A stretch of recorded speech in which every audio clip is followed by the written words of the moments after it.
I do thank you for giving me just a couple of minutes of your time here at Nooga Radio. David Tulis live on Facebook. Make sure you like us on Facebook and live on YouTube as well at the Hot News Talk Radio channel. I'm the editor of Nooganomics.com, the website for the man who matters in Chattanooga, and therefore, of course, not very popular because I think in the end there are very few people who matter, but those who do are important. They have spheres of influence. They have, you might say, sort of regional sovereignty in their areas of expertise and in their callings and in their connections and in their networks. And those are the people who matter.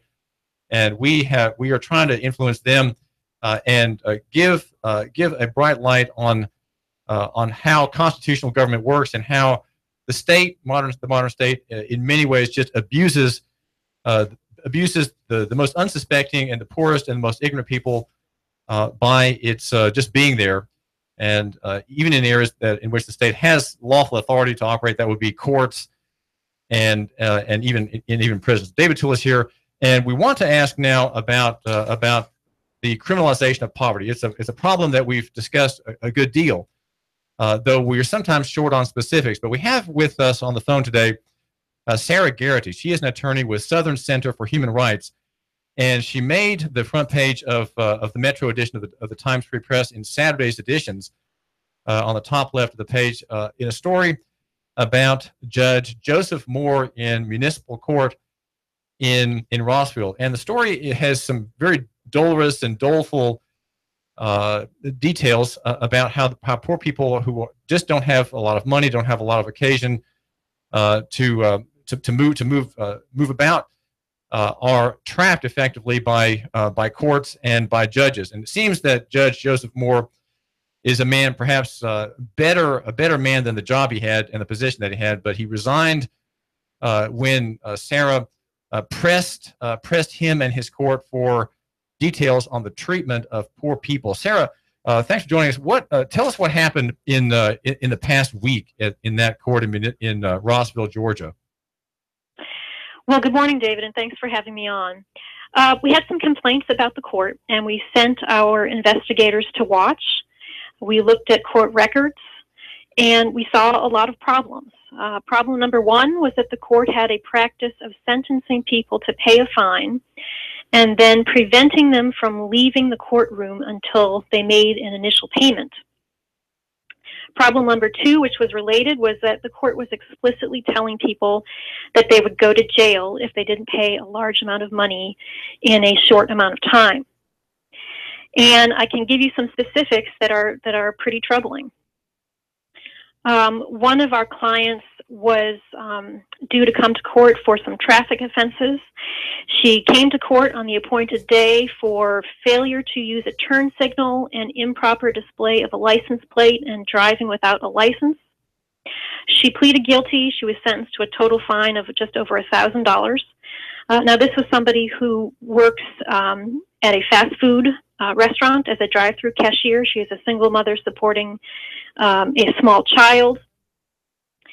She was told on the day of court that she couldn't leave unless she brought in $100, so she had to call family and friends and beg them to bring money to the courtroom. She was able to do it, and the next time she appeared in court to report to the court on her payment plan, she was again told she would go to jail if she didn't bring money that day. She ended up selling her blood plasma to avoid going to jail over court fines. And so those are a couple of the kinds of problems that we saw. But I can tell you, David, that what's going on in that court is really emblematic of a wider cultural problem with the misdemeanor court system in our country. And it's a problem of prioritizing money collection over the more legitimate aims of fair administration of justice. Well, the story points out that rich people, and I think maybe Judge Joseph Moore maybe pointed out that, well, rich people can pay, and they do pay, and they're expected to pay, and we're not gonna play favorites with the poor and let them just pass by. That's kind of the judge's position. How do you address that objection to the overall argument of that courts are criminalizing poverty? and poor people. Yeah, I mean, I want to be clear that there should be consequences and penalties for people who commit offenses. Many of these misdemeanor level courts that we watch, they adjudicate family violence cases, impaired driving offenses, and other kinds of serious matters. But we really don't address considerations of public safety or deterrence when we allow some people to buy their way out of the criminal justice system while others are stuck in it solely because that they can't afford to pay their way out. There are ways to administer justice fairly in the courts in ways that don't single out people who can't pay. You can't put people in jail because they don't have money. That's called debtor's prison. That's something that our country does not permit. But we do have debtors' prisons effectively, right, Sarah Garrity? Do we have? You're a Georgia attorney, and we're talking here about Georgia law, and I think probably what you say there would apply in general terms to Tennessee as well. But in Georgia, is there a prohibition against imprisonment for debt in the Constitution of that state? There is indeed such prohibition, and there is in many states. But the reality, the on-the-ground reality, is that people go to jail all the time because they don't have money to pay their criminal justice debt. This is something that we see all the time in our practice, and we've decade or so. Part of the problem seems to be that governing authorities are increasingly relying on their municipal courts as a source of revenue. And so we see this really sort of overzealous, inappropriate attempt to coerce people to pay money that they cannot afford to pay. And again, don't get me wrong, criminal offenses need to have a consequence, but does it make sense to charge someone thousands of dollars for a relatively minor offense and then lock them up because they can't pay? And let me give you a very specific example. We represented a man a couple of years back who lived in a rural community. He had a ticket for burning leaves in his yard without a permit. For that offense, he came to court on the appointed day. The judge said, "You owe $500. Now let's start there. That's a lot of money for someone who is in this man's position. He had a very low income, and he had some mental disabilities as well. When he couldn't pay the $500 on the day of court, he was told he would be placed on probation with a private company, to which he would owe an additional $528, bringing his total bill to $1,028. For burning leaves in his yard. And moreover, he was told that he would go to jail if he couldn't pay $250 on that day. He couldn't pay, and indeed he was taken to jail until family members bailed him out several days later. That's the sort of thing that really undermines people's confidence in the justice system. It undermines their confidence in the rule of law. And when we see these sorts of things, we feel that we need to speak out and say, we're not going to tolerate that kind of thing in our courts. This is David Tulis. Thanks for joining us. We're talking with Sarah Garrity, who is an attorney with Southern Center for Human Rights. Now, the woman you mentioned, Sarah, in the Rossville example, she had what were traffic offenses, and she was not even involved in commerce. She was not a carrier for hire. She was not involved in transportation or traffic. I take it, she worked in a restaurant. She was a private user of the roads. And the charges against her for violation, she didn't have a driver's license, for violation of the transportation statutes in Georgia. Is it true then, are you saying true that you can't use the roads in Georgia privately, and that everybody has to be involved under the transportation code to use the public right of way, and that she was using the public right of way apart from the proper forms that the state's officer expected of her? I'm not sure that I fully understand your question, David. Her tickets were tickets were very sort of commonplace among the kinds of cases that come before this court. She was driving without a license, and she had I think it was I can't remember what the other charges were that I just listed, but they were very sort of standard traffic offenses.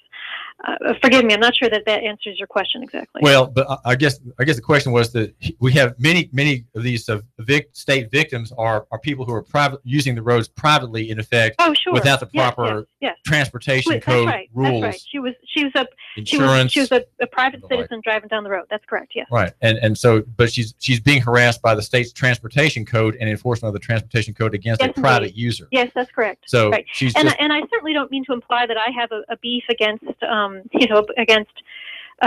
we need to have traffic laws. People shouldn't speed or drive dangerously, and they certainly shouldn't drink and drive. All of these things, as I've repeatedly said, are these are offenses, and they require punishment. But it just does not make sense to so explicitly make a person's criminal penalty dependent upon his or her income. Now, one of your works as an attorney is in the area of private probation. Tell my listener how private probation is a way in which for-profit companies can strip mine the poor, those poor who are caught up in the trap of the judicial system. How does private probation work? Where is the evil in it, if there is one? I sure will, and I'll start with this statistic from the state of Georgia.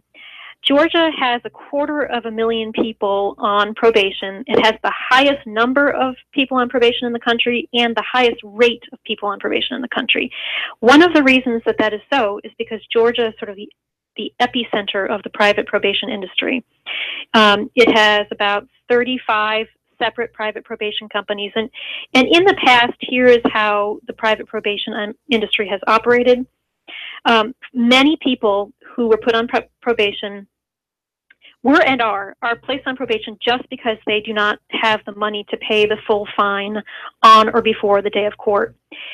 And the way the companies make their money is that they charge usually a monthly fee for purposes, most of the time, for purposes of collecting your money.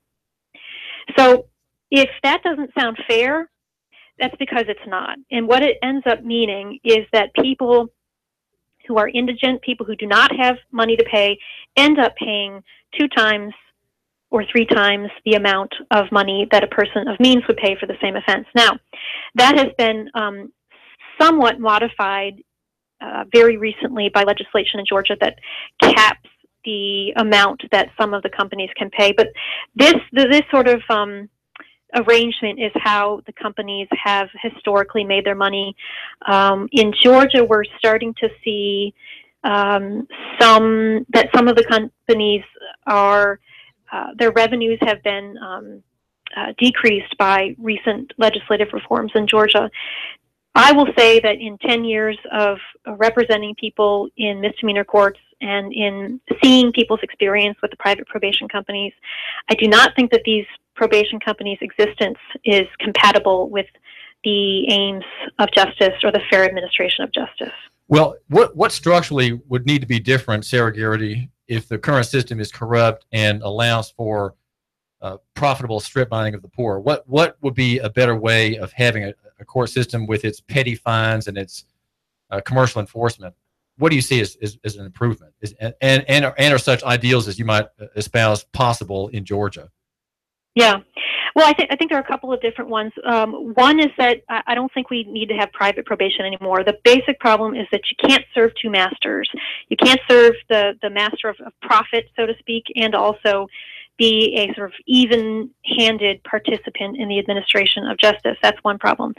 The other thing is that we have to have more reasonable fines and fees. It just does not make a lot of sense to fine someone over $1,000 for a ticket for burning leaves in their yard without a permit.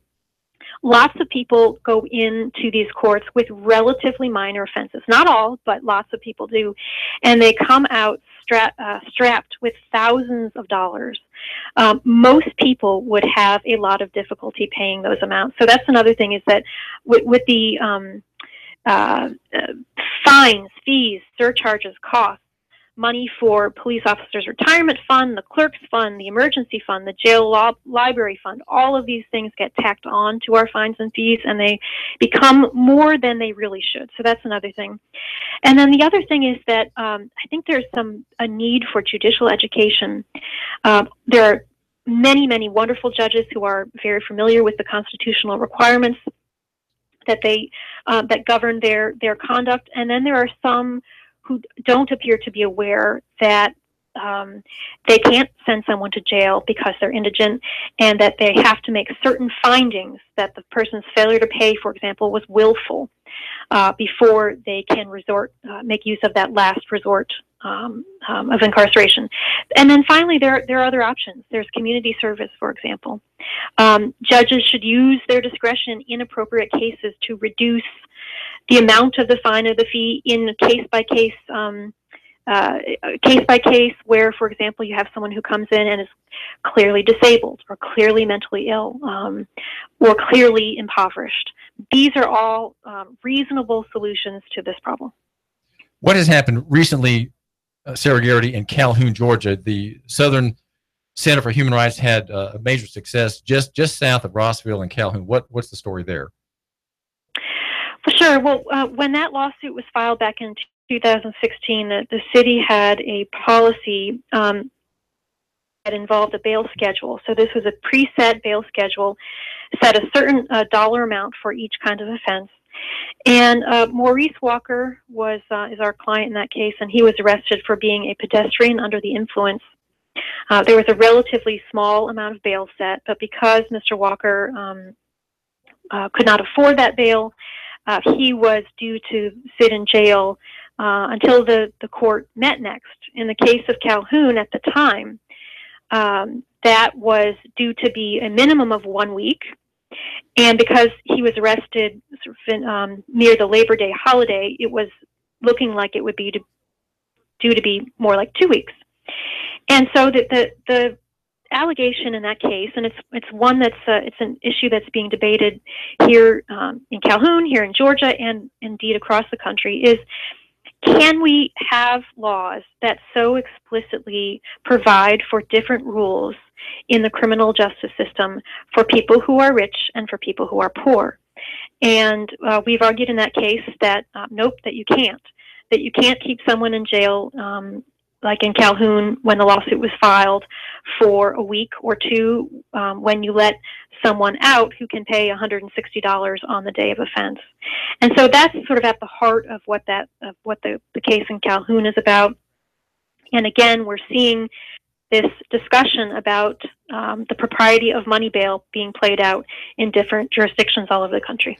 Well, why would bail be needed at all if someone is arrested who, let's say, lives in a house in the town where the arrest takes place, has a job there, maybe has relatives there?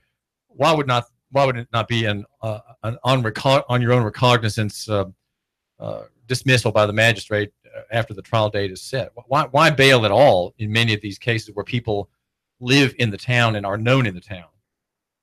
Well, such a good question, and I sort of agree with the applied answer to that. I think the reason is very likely that there's a great deal of money to be made in the private industry from these sorts of arrangements. They are outdated. We don't need them anymore, and we certainly don't need them for the vast number of lower level offenses. And I should clarify that the Calhoun case involves a city court, and so in city courts, you tend to have the traffic offenses, minor offenses, ordinance violations, up to, on the most serious side, driving under the influence, and some misdemeanor battery, that sort of thing. So your group's position, you're from the Southern Center for Human Rights. Your position is that there should not be privatization really at all in the criminal justice system. Again, so that to prevent profit-seeking people who may be well-intentioned but who are making a profit, that they should not be able to feed off of, to make their livings off of the suffering and judgments against other members of society. I'm certainly not saying that privatization and government can never go hand in hand. I wouldn't go that far. I will say that our uniform experience after years and years of representing people in the criminal justice system and interacting with the private industry, I think it's really fair to say that Historically, there have been a lot of abuses. Again, it is very difficult to serve the master of a profit. On the one hand, keeping a corporation afloat, making money. A private company is there to make money, and the interest in making money really makes it difficult for the companies to operate fairly within the criminal system. This is David Tulis, and we've been talking with Sarah Garrity. She is an attorney with Southern Center for Human Rights and has been telling us about the resignation last week of Judge Joseph Moore in the city court in Rossville, and explaining how there is a grievous problem of the criminalization of the poor. Sarah Garrity, thanks for joining us. Thanks so much. Thank you, David. This is David Tulis. We are glad you're giving us a couple minutes of your time at AM 1240 and FM 92.7 Nooga Radio. Thanks for joining us. And now some important messages. Sarah, again, thank you.